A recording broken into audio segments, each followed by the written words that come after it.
Broken Melodies was and will always remain special to me. It's a story that I long waited to tell because it took a lot of strength from me to face up to the various truths that it threw up at me from its pages. The biggest one of these was that even for a child free from illness and material want, childhood is not always the happiest and the most magical time of her life, and memories of growing up and of family are not always filled with nostalgia and with yearning as stories, books and poems would have us believe.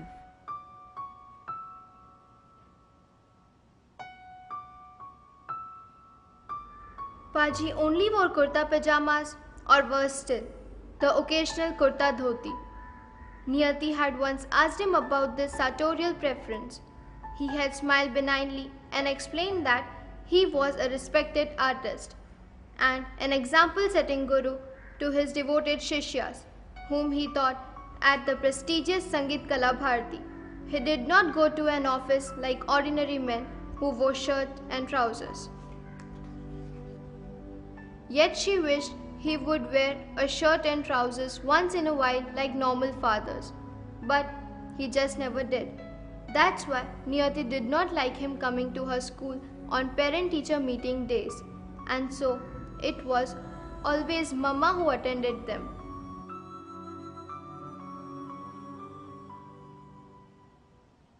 Mummy had not said exactly that.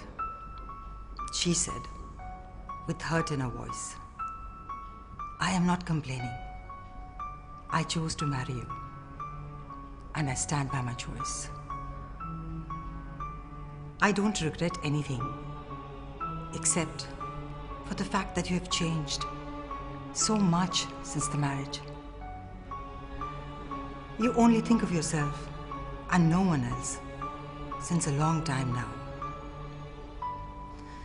Paji's eyes were now flashing.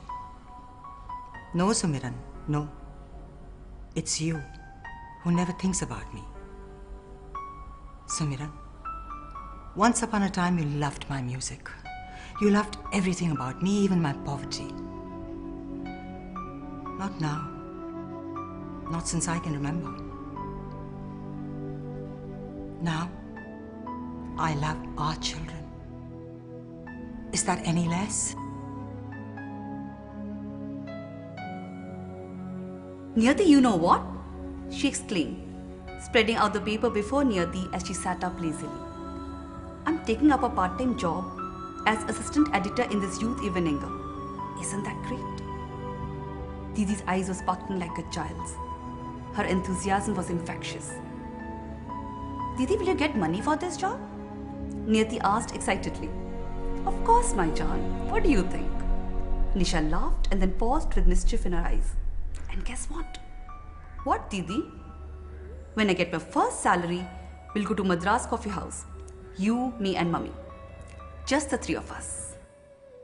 Didi was so honest herself, so innately good, and always looking after the smallest of her needs, talking to her and taking her out.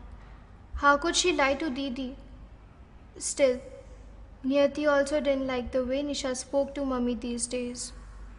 She also missed being with Mummy so much, and their threesome coffee house visits, which had totally ceased these days.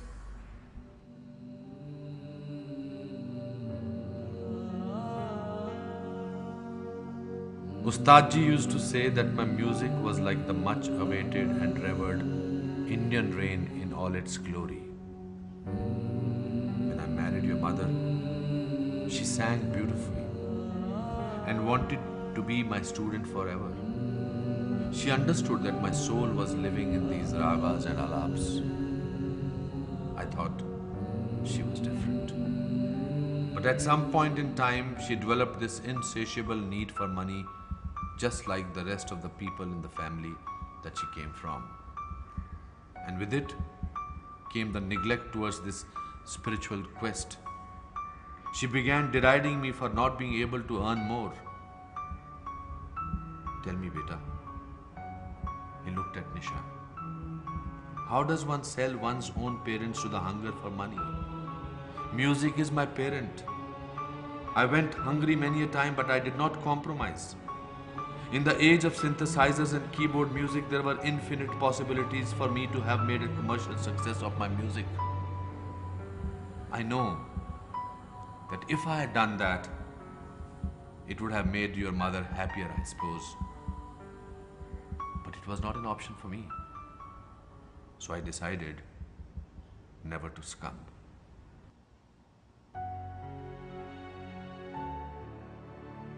He was lying on the grass under the shade of their favorite tree. Niyati's chunni covering his face from the brightness of the fading sun. I thought she was just threatening me in her anger. But she actually went and told your parents? It's unbelievable. Said Chandan. Tell me what happened at home, Chandan. What exactly did your parents say to you?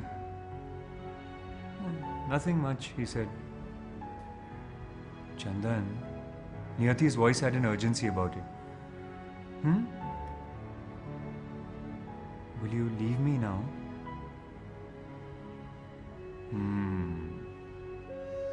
What are you humming all this while? Niyati was agitated.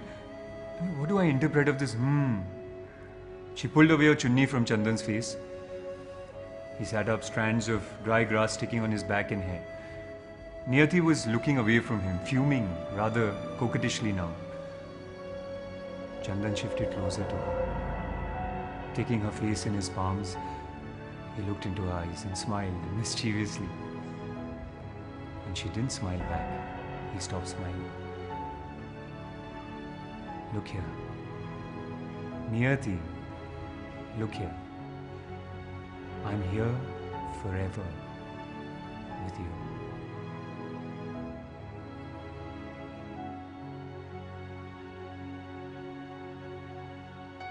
For children like Niyati, their childhood is a time of intense helplessness and a hope that dies a little each day as they witness the hatred that exists between the two people they love the most, their parents.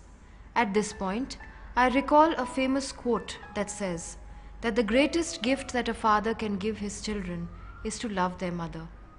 In the end, though, I believe that every Niyati will grow up one day to find her anchor, and her life's broken melodies will be music once more.